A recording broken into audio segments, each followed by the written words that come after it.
तो फ्रेंड्स, कैसे हैं आप लोग। आज हम लोग बायोलॉजी के सभी वीवीआई प्रश्नों को देखेंगे जो कि सभी सब्जेक्टिव रहेंगे आपके लिए और मैट्रिक एग्जाम में भी आने के बिल्कुल 100% चांसेस है। इसलिए आप एक एक प्रश्नों को ध्यानपूर्वक देखते चलिएगा। जो प्रश्न याद है उस पर ज़्यादा समय देने की जरूरत नहीं है और जो प्रश्न आपको याद नहीं है बिल्कुल उस पर ध्यान दीजिएगा और समय भी दीजिएगा ताकि वो प्रश्न आपको याद हो जाए और मैट्रिक एग्जाम में आप 10 में 10 क्वेश्चन को है जो बिल्कुल क्लियर करके चले आए। तो चलिए फ्रेंड्स, इस वीडियो को शुरू करते हैं, लेकिन उससे पहले फ्रेंड्स वीडियो को एक लाइक जरूर कर देंगे और साथ ही अगर चैनल पर नए हैं तो चैनल को सब्सक्राइब करके बेल आइकन को जरूर प्रेस कर देंगे ताकि आगे आने वाले किसी वीडियो को अपलोड का आपको मैसेज यानी कि नोटिफिकेशन मिल सके।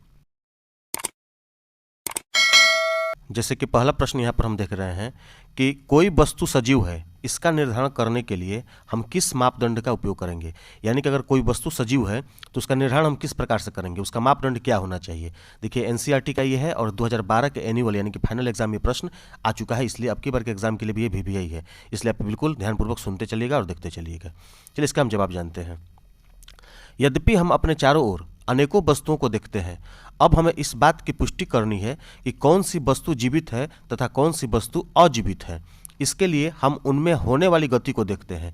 यदि वस्तु बिना किसी बाह्य शक्ति के गति करती है तो उसे जीवित कहते हैं। यदि कोई बहुकोशिकीय जीव सोई हुई अवस्था में है तो भी आणविक गति निरंतर हो रही है, यद्यपि वह बाहर से दिखाई नहीं पड़ती तो भी उनमें गति हो रही होती है।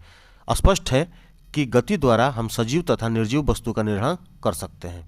क्लियर है। यानी कि सजीव वस्तु को जानने का ये सबसे उपयोगी और सही तरीका, सही मापदंड है। चलिए सवाल नंबर 2 देखते हैं। सवाल नंबर 2 है, प्रकाश संश्लेषण के लिए आवश्यक कच्ची सामग्री पौधा कहाँ से प्राप्त करता है।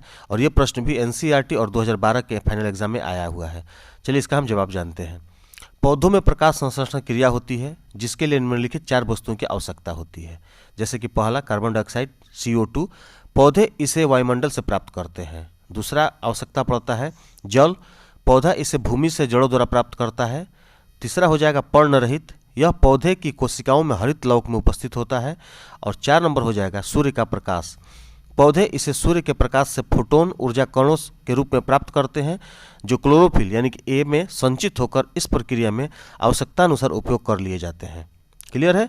चलिए हम सवाल नंबर 3 देखते हैं। सवाल नंबर 3 है कि हमारे जैसे बहुकोशिकीय जीवों में ऑक्सीजन की आवश्यकता पूरी करने में विसरण क्यों अपर्याप्त है। ये भी एनसीईआरटी का प्रश्न है। चलिए इसका हम जवाब जानेंगे। मानव जैसे बहुकोशिकीय जीवों अनेक शरीरों में जीवों जिनके शरीर में कोशिकाएं तथा उत्तक ही नहीं होते वरन अंग तथा अंग संस्थान भी होते हैं, इनमें ऊर्जा की बहुत आवश्यकता होती है।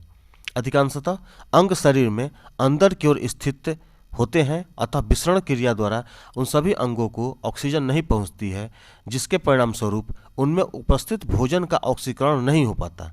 परिणामतः यानी कि परिणाम क्या होता है कि शारीरिक अंग कार्य जो है नहीं करते हैं। अतः मानव जैसे जीवों में ऑक्सीजन को शरीर के विभिन्न अंगों की कोशिकाओं में पहुंचाने हेतु एक तंत्र होता है जिसे श्वसन तंत्र कहते हैं। क्लियर है। चलिए हम सवाल नंबर 4 देखते हैं। सवाल नंबर 4 है कि किसी जीव द्वारा किन कच्ची सामग्रियों का उपयोग किया जाता है। किसी जीव द्वारा किन कच्ची सामग्रियों का उपयोग किया जाता है। इसका जवाब होगा कि जीवधारी के शरीर की प्रत्येक कोशिका कार्बनिक यौगिकों द्वारा निर्मित होती है जिनमें कार्बन प्रमुख अवयव होता है। इन कोशिकाओं का जीवन काल निश्चित होता है जिसके पश्चात यानी कि बाद जीव की मृत्यु हो जाती है। कुछ कोशिकाएं कुछ निश्चित सीमा तक विकसित होता है, तत्पश्चात वह विभाजित होती है। उसके जीवन काल में उसे सभी जैविक कार्यों को करने के लिए ऊर्जा की आवश्यकता होती है जो उसे कार्बनिक यौगिकों के विघटन से प्राप्त होती है। ये कार्बनिक यौगिक भोजन का रूप धारण करते हैं। ये भोजन ऊर्जा प्राप्ति का बाह्य यौगिक बनाते हैं। जैसे कि हम यहाँ पर देख पा रहे हैं कि स्वयंपोषी यानी कि हरे पौधों में कार्बन डाइऑक्साइड वातावरण से प्राप्त होती है तथा जल जड़ों द्वारा भूमि से प्राप्त करते हैं, जिसके साथ खनिज भी अवशोषित कर लिए जाते हैं। ये पौधे हरे भागों में सूर्य के प्रकाश की उपस्थिति में परस्पर संयोग करके जटिल कार्बनिक पदार्थ बनाते हैं। इस प्रक्रिया को प्रकाश संश्लेषण कहते हैं। तो फ्रेंड्स, ये क्लियर हो गया आप लोगों का। और अगला प्रश्न देखेंगे हम। सवाल नंबर 5 है कि जीवन के अनुरक्षण के लिए आप किन प्रक्रम को आवश्यक मानेंगे। जीवन के अनुरक्षण के लिए आप किन प्रक्रम को आवश्यक मानेंगे। यह भी एनसीईआरटी से लिया गया फ्रेंड्स। आप फ्रेंड्स वीडियो को एक लाइक जरूर करते चलेंगे। अगर चैनल पर नए हो तो चैनल को सब्सक्राइब जरूर कर लेंगे ताकि आगे आने वाले किसी वीडियो का नोटिफिकेशन आपको यानी कि मैसेज मिले और वीडियो समय रहते आप उससे देख करके लाभ उठा सकें। चलिए इसका हम जवाब जानेंगे। यद्यपि जीवधारियों में अनेक क्रियाएं की जाती है, जैसे एक व्यक्ति एक स्थान से दूसरे स्थान पर जा रहा है, एक कुत्ता ब्रेड खाता है, एक मक्खी उड़ रही है इत्यादि। ये सभी क्रियाएं जीवन से संबंधित होती है। इन्हें जैविक क्रियाएं कहते हैं, जैसे गति, पाचन, श्वसन, परिवहन, उत्सर्जन, वृद्धि आदि। ये सभी क्रियाएं जीवन को बनाए रखने के लिए अनिवार्य होती हैं। क्लियर है? चलिए सवाल नंबर 6 देखते हैं। सवाल नंबर 6 है कि शुक्राशय एवं प्रोस्टेट ग्रंथि की क्या भूमिका है। ये प्रश्न भी एनसीईआरटी से लिया गया है।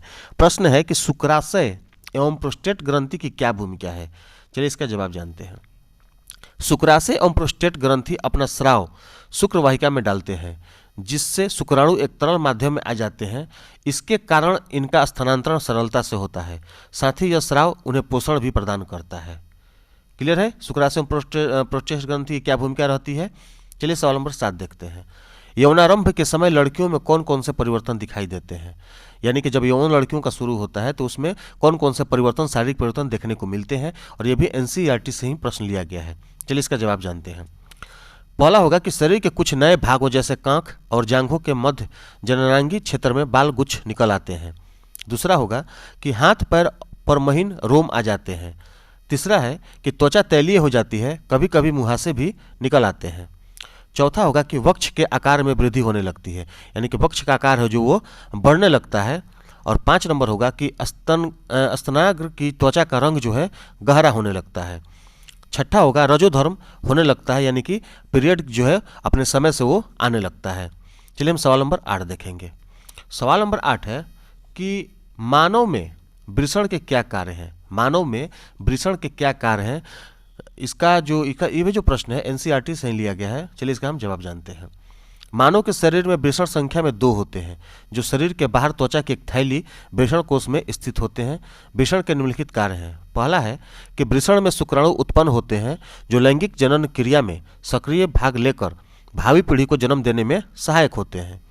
दूसरा होगा कि वृषण में टेस्टोस्टेरोन नामक हार्मोन उत्पन्न होता है, जो मानव शरीर में द्वितीयक जनन लक्षणों को स्थापित करने के लिए उत्तरदायी होता है। क्लियर है? वृषण का कार्य क्या कार्य आप समझ गए होंगे। चलिए सवाल नंबर 9 देखते हैं। माँ के शरीर में गर्भस्थ भ्रूण को पोषण किस प्रकार प्राप्त होता है। माँ के शरीर में गर्भस्थ भ्रूण को पोषण किस प्रकार प्राप्त होता है। यानी कि प्रश्न कह रहा है कि माँ के शरीर में जो बच्चा रहता है, भ्रूण अभी जो शुरुआती दौर में रहता है या कभी भी जब गर्भ में रहता है तो उसका पोषण किस प्रकार से और कहाँ से प्राप्त होता है। ये भी एनसीईआरटी का प्रश्न है। चलिए इसका हम उत्तर जानते हैं। गर्भस्थ भ्रूण को माँ के रुधिर से पोषण प्राप्त होता है। इसके लिए प्लेसेंटा की संरचना प्रकृति के द्वारा की गई है। यह एक तस्तरी नुमा संरचना है जो गर्भाशय की भित्ति में धंसी होती है। इसमें भ्रूण की ओर से उत्तक के प्रवर्ध होते हैं। माँ के उत्कों में रक्त स्थान होते हैं जो प्रवर्ध को ढांपते हैं। ये माँ से भ्रूण को ग्लूकोज, ऑक्सीजन और अन्य पदार्थ प्रदान करते हैं। इस प्रकार से माँ के शरीर में गर्भस्थ भ्रूण का पोषण प्राप्त होता है। चलिए सवाल नंबर 10 देखते हैं।